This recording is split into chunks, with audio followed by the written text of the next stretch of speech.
भाजपा से टिकट मिलने के बाद शगुन परिहार किस तरह से बनी सुपरस्टार। सियासत की दुनिया में जिसका न नाम था न काम था, लेकिन मोदी की जुबान पे उसका कैसे नाम था।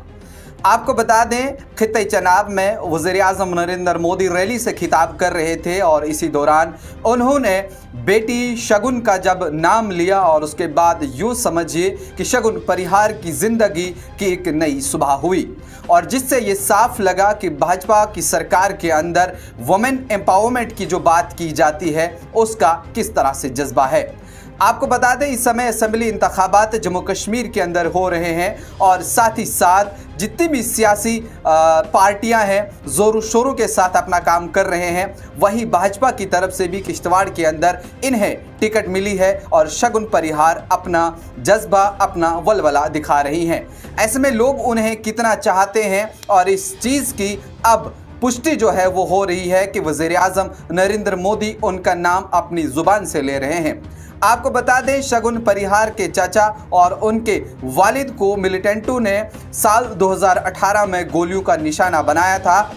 और उसके बाद हालात बड़े ख़राब नज़र आ रहे थे। लेकिन ऐसे में आतंकवाद से निपटने के लिए और उसका बदला लेने के लिए शायद शगुन परिहार ने अब सियासत में कदम रखा है। आपको बता दें, वज़ीर-ए-आज़म नरेंद्र मोदी ने जब उनका नाम लिया और उसके बाद उनके नाम की सुर्खियां सोशल मीडिया के ऊपर बढ़ती रही। सोशल मीडिया यानी कि एक्स की अगर मैं बात करूं, ट्विटर के ऊपर ट्रेंड कंटिन्यू चलता रहा और कई वक्त तक, कई घंटों तक ट्रेंड में रही कि शगुन परिहार कौन है और मोदी ने उनका नाम क्यों लिया। और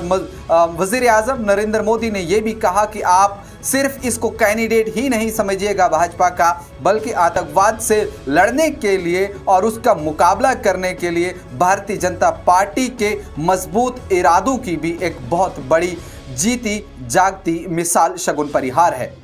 यहाँ आपको बता दें कि जिस तरह से बाकी पार्टियां भी इस समय सरगर्म नजर आ रही हैं, वहीं भारतीय जनता पार्टी भी इस समय जम्मू कश्मीर के कोने कोने पे अपनी कैंपेन चला रही है और इक़्तिदार में आने के लिए लोगों से वोट की अपील भी कर रही है। ऐसे में शगुन परिहार ने जब मीडिया के साथ गुफ्तगू की, उन्होंने कहा कि मैं अपने चाचा जान और अपने वालिद को बहुत ज़्यादा याद करती हूँ, लेकिन जिस तरह से उन्हें मिलिटेंटों ने अपनी गोलियों का निशाना बनाया वो आज मेरे साथ तो नहीं, लेकिन मैं आज उन परिवारों से ज़रूर मिलती हूं जिनका भी नुकसान मिलिटेंसी के वक्त में हुआ है, जिनके भी परिवार मिलिटेंसी के दौर में उजड़े हैं। आज मैं उन सब से मिलती हूं और मुझे कहीं न कहीं अपने चाचा और अपने वालिद तब बहुत ज़्यादा याद आते हैं और ऐसे में मैं इन लोगों का दुख दर्द बिल्कुल समझ सकती हूं। और उन्हें यह भी कहा कि अगर जम्मू कश्मीर में इस बार भाजपा हुकूमत बनाती है तो जम्मू कश्मीर के अंदर जो भी बचा खुचा आतंकवाद है हम इसे भी जल्द सफाया करेंगे। और आपको बता दें, किश्तवाड़ की रहने वाली शगुन परिहार का नाम अब तमाम सोशल मीडिया की वेबसाइट्स के ऊपर आप देख रहे हैं,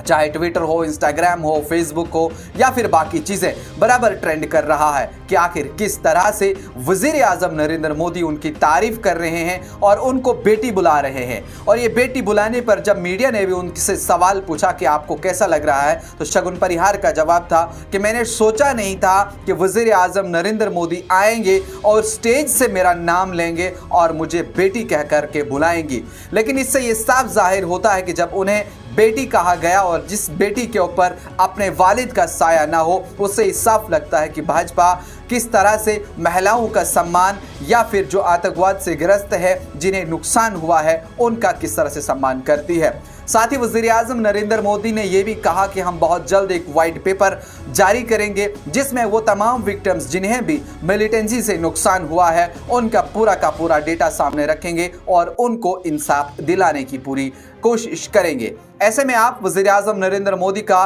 चिनाब वैली का दौरा किस तरह से देखते हैं और इन पूरे असेंबली इंतखाबात का आपका इसके ऊपर क्या कुछ तासुरात है, किस तरह से देखते हैं, क्या कुछ आपका कहना है, कमेंट सेक्शन में ज़रूर अपनी राय दें।